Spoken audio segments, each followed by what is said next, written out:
Everyone on the island of Sodo knows that wherever Thomas goes, Annie and Clarabelle go too. The three friends are inseparable. They love running up and down the branch line, singing songs to each other, and wouldn't trade it for anything. Yeah.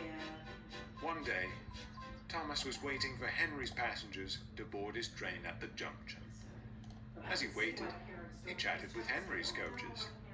They remembered Thomas from his days as station pilot and were glad to see him again.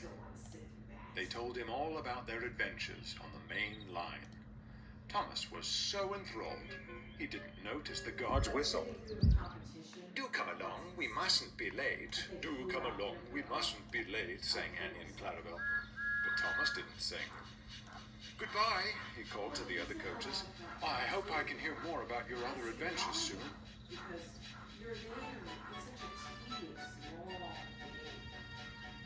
What fun it must be, Thomas thought aloud, venturing all along the main line. Those coaches have certainly had their share of adventures. Needless to say, Annie and Clarabelle had given up trying to sing. Later, Thomas had shunted the coaches to the carriage shed and then stopped for a rest. As he slept, Annie and Clarabelle conversed. "Why don't we have any stories to tell?" Annie wondered. "We do," replied Clarabelle, "only they're all about Thomas. Going fishing, losing our guard," Annie added. "Racing Bertie," finished Clarabelle. "Wonderful stories, mind you, but we were merely along for the ride," Annie sighed. "It'd be nice to go on the main line again," smiled Clarabelle. "Who knows what we'd see nowadays?" At that moment, Thomas awoke. "So I'm not good enough anymore, is that it? What nonsense! You're not fit for the main line nowadays." Annie was going to tell Clarabelle that they weren't fit for the main line anymore. But Thomas's words made her so cross, she changed her mind right then and there. "We're quite fit, thank you. Besides, it would be nice to go to the other events. Perhaps they won't ignore us." Thomas was shocked. Well, fine," he huffed. "I'll just take other coaches." And that's how it was. The next day, Annie and Clarabelle were added to James's stopping service, and Thomas used the old coaches. They said nothing to each other as they left the junction.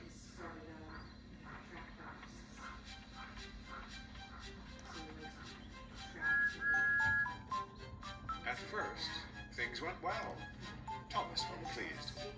"Do come along, we shan't be late," he sang. "Do come along, we won't be late," rumbled the first coach. "If you focus on the line and stop that wretch into singing." The second coach muttered in agreement. Thomas was speechless. As they approached Terrence's field, Thomas whistled gaily to the tractor. Not long after, Bertie Bus rolled past, and Thomas whistled again. "For goodness sake," grumbled the first coach, "how many whistle boards are there on this branch line?" "I was only saying hello," Thomas groaned. "No time for those sorts of pleasantries on the main line," retorted the second coach. "Not when there's a timetable to keep to." Thomas's heart sank. This wasn't what he'd expected at all. He was miserable for the rest of the day. He didn't want to admit it, but he missed Annie and Clarabelle dreadfully. At the end of the day, Thomas was at the junction with his last train. He was having a drink and feeling quite down when Henry fussed in. "At the station, there's a timetable. You there, Thomas, yes. Come take these coaches away at once." Thomas looked up.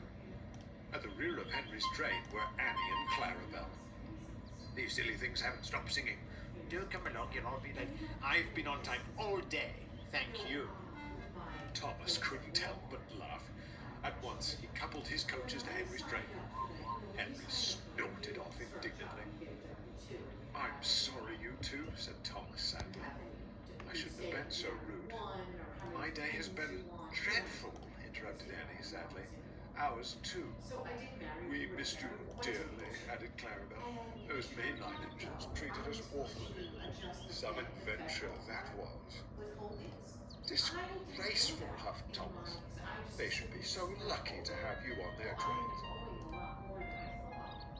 The three friends stopped, and then they laughed. It was good to be together again. And it wasn't withheld. It was withheld last year, but we have to redo it each year. Thomas, Annie, and Clarabel stick close together nowadays. They still bicker, as good friends do from time to time. But from that day on, however, there was no talk of leaving for the main line. Annie and Clarabel concluded that the only story they wanted to tell was of an engine, his two coaches, and their peaceful